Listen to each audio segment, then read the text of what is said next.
There's something strange happening in the UK rental market right now. Rents are climbing to levels nobody's seen before.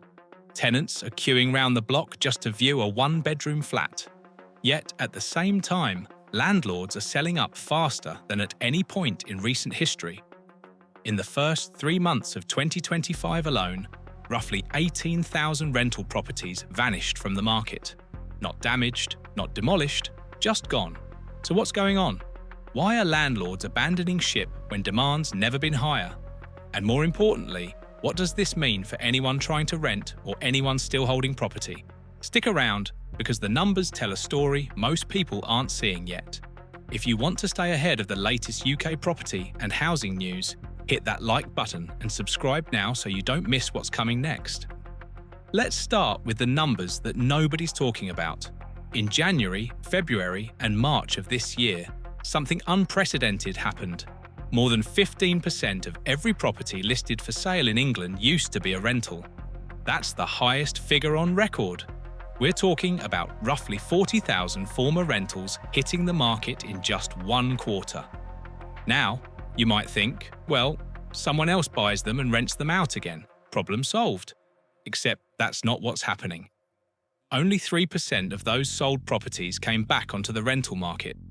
The rest, bought by first-time buyers, owner-occupiers, people who wanted somewhere to live, not somewhere to let. The maths is brutal. Around 18,000 rental homes disappeared in 3 months. Meanwhile, the number of properties actually available to rent across the entire UK hit an all-time low, just 284,000. That's 23% lower than before the pandemic, and it's not getting better. New rental listings fell by 1% compared to the year before. Supply is shrinking while the population's grown by more than 2 million people since 2015. It's like musical chairs, except every month someone's removing more seats from the game. The result? Every single rental property now attracts an average of 19 applicants. Some areas see queues of 30 or 40 people at viewings. Rents have climbed 30 to 40% in just 5 years. Yet landlords are still leaving. So why are they getting out? Let's talk about what's actually pushing people to sell. First, there's the money. Mortgage rates shot above 5% during 2023. Even though they've dropped back to around 4.5%, many landlords saw their monthly payments double, sometimes triple. If you're a landlord who bought with a variable rate mortgage, you went from making a decent return to barely breaking even, or worse, paying out of pocket every month just to keep the property. Then there's tax. Back in 2017, the government started phasing out mortgage interest relief for individual landlords. By 2020, it was gone completely, replaced with a 20% tax credit that doesn't come close to what landlords used to claim. For higher-rate taxpayers, this wiped hundreds of pounds off their monthly profit. Add in changes to capital gains tax, increases in stamp duty for second properties, and the removal of multiple dwellings relief. And suddenly, the financial case for being a landlord started looking shaky. But it's not just about money. It's also about control, or rather, the loss of it. The Renters' Rights Bill has been working its way through Parliament all year. It finally cleared the House of Lords in July and is now in its final stages. Royal assent is expected by the end of October, with full implementation likely in early 2026. When it kicks in, everything changes. Section 21, the no-fault eviction notice, disappears completely. Every tenancy becomes rolling and periodic. No more fixed terms. If a tenant stops paying rent, the new eviction process could take 8 months or longer before you see any money or get your property back. For landlords who've relied on Section 21 to regain possession when things go wrong, this feels like flying blind. Then there are the energy efficiency rules looming on the horizon. Right now, rental properties need an EPC rating of E or above. But the government confirmed earlier this year that by 2028, all new tenancies must hit EPC-C. By 2030, every rental property in England needs to meet that standard. The average cost to upgrade a property from EPC-D to C around £6,200 from EPC E, F or G. You're looking at £13,500. And here's the kicker. Some properties, an estimated 230,000 of them, physically can't reach EPCC. Solid wall construction, listed buildings, flats in old conversions. They're stuck. Those homes will either need expensive exemptions or they'll have to leave the rental market entirely. For landlords in the Northeast or Wales, where property values are lower, spending £13,500 to upgrade represents 80% of annual rent. In London, it's only 26%. The burden isn't equal. Landlords in cheaper areas are getting hit hardest. On top of all this, there's the general compliance burden. Licensing schemes spreading across more councils, each with their own fees and inspections. New rules on rent discrimination, meaning you can't refuse tenants on benefits or with children. Restrictions on rent bidding. Pet requests that you can't unreasonably refuse. Every new regulation adds cost, adds risk, adds time. For small landlords, the ones with just 1 or 2 properties as a retirement income, it's becoming too much hassle for too little return. And it's not just England. Scotland's been running a real-time experiment in what happens when you pile regulations onto landlords. Back in 2022, during the cost of living crisis, the Scottish Government introduced emergency rent controls. First, a total freeze, then a 3% cap on annual increases, with landlords allowed to apply for up to 6% in exceptional circumstances. The caps ended in April 2024, but transitional measures stayed in place until March 2025. During that time, Scotland saw one of the steepest rent increases anywhere in Europe. By August 2023, rents had jumped almost 12% in a single year. Since 2020, they've climbed by about a third, 3 times faster than before the controls came in. How does that happen? Simple. When landlords can't raise rents on existing tenants, they wait. They let the property sit empty between tenancies, or they sell up entirely. When they do relet, they price it as high as possible because they know they're locked in for the next year. New tenancies became exempt from the caps, so rents on those soared. Meanwhile, the overall number of rental properties in Scotland kept shrinking. Landlords didn't just dislike the caps, they actively exited the market. Even now, with the emergency measures lifted, Scotland's rent growth is running at 6 to 7% annually, among the highest in the UK. And the Scottish Government? They're not backing down. The housing bill currently going through Holyrood proposes permanent rent control areas across Scotland. If your local authority designates an area, rent increases could be capped at CPI plus 1%, with a maximum rise of 6% per year.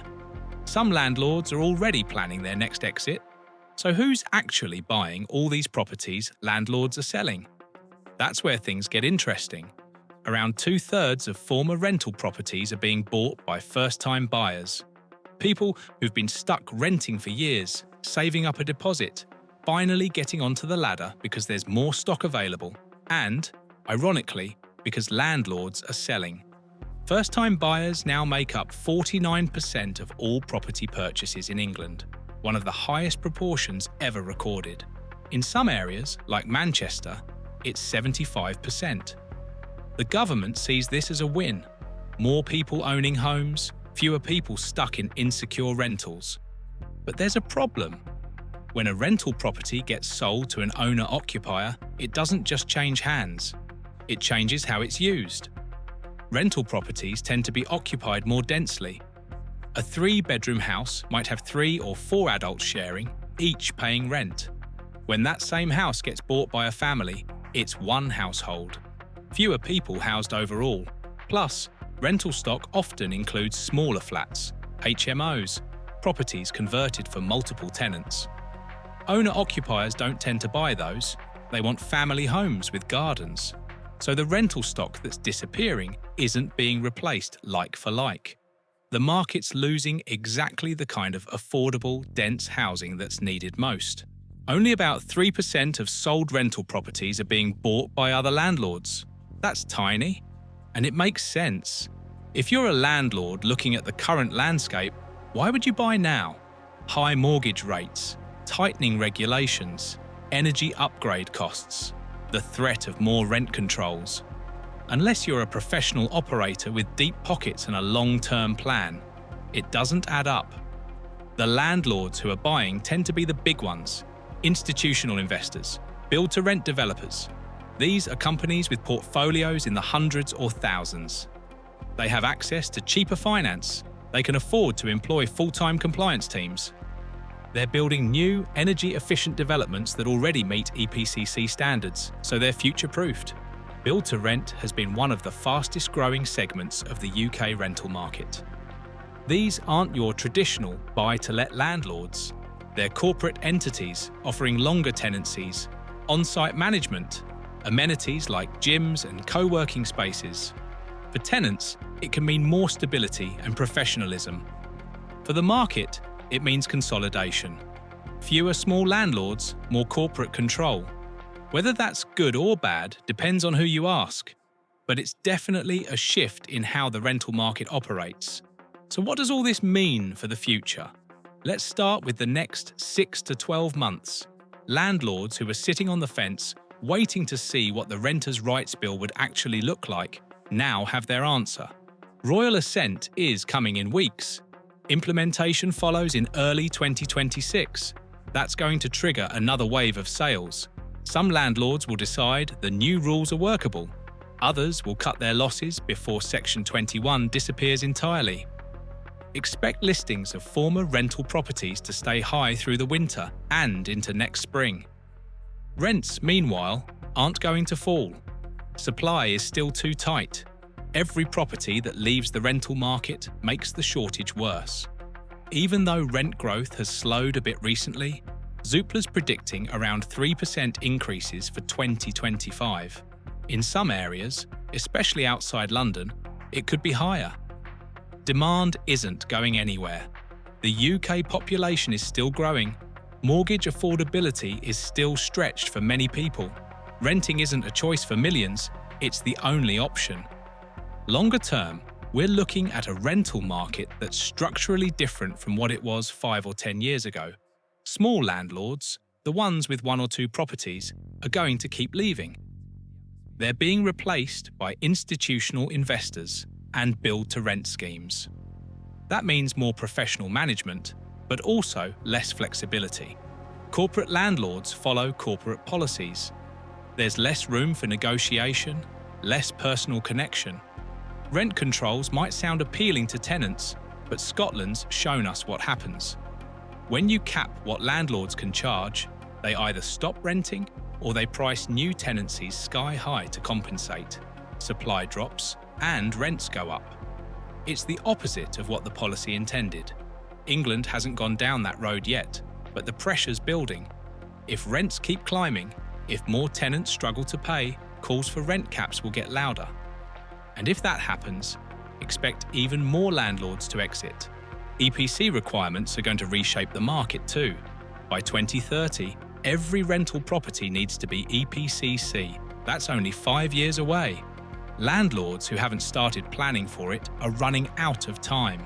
Some will upgrade and stay in the game. Others, especially those with older, harder to improve properties, will sell. The properties that can't be upgraded, those 230,000 homes that physically can't reach EPCC, will either need exemptions or they'll disappear from the rental market. That's another chunk of supply gone. The only real solution to this mess is building more homes. Not just any homes. Rental homes, affordable homes, homes where people actually want to live. But house building in the UK has been stuck for years. Planning rules, lack of skilled workers, rising material costs. It's all slowing things down. Build to rent is growing, but not fast enough to replace what's being lost. And traditional small landlords, the ones who used to provide the bulk of rental housing, aren't coming back. The economics have changed. The regulations have changed. For many of them, it's just not worth it anymore. Here's the thing, nobody's really saying out loud. We're watching the UK rental market go through a transformation that's going to define housing for the next generation. Landlords leaving isn't a blip.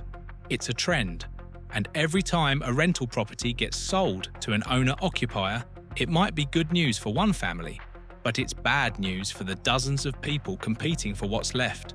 Rents will keep climbing until supply catches up with demand. But supply isn't catching up. It's falling further behind. The big question is whether the government will recognise this in time. Policies that look good on paper, like banning no-fault evictions or capping rent increases, can backfire if they push more landlords out of the market. And once they're gone, they're not coming back. For tenants, the next few years are going to be tough. More competition, higher rents, fewer choices. For landlords still in the game, it's about staying compliant, planning ahead, and making sure the numbers still work. And for anyone thinking about becoming a landlord, you'd better be sure you know what you're getting into, because the rental market of 2025 is nothing like the rental market of 2015. The rules have changed, the economics have changed, and the players have changed too. So that's where we are. Landlords selling up in record numbers, rental supply hitting all-time lows, rents climbing despite every effort to control them, and a future that looks very different from the past. Whether that future is better or worse depends on who you are and where you're standing. But one thing's certain, the rental market as we knew it is disappearing, and what replaces it is going to shape how millions of people live for decades to come. If you found this useful, make sure you're subscribed so you catch the next one, because this story's far from over.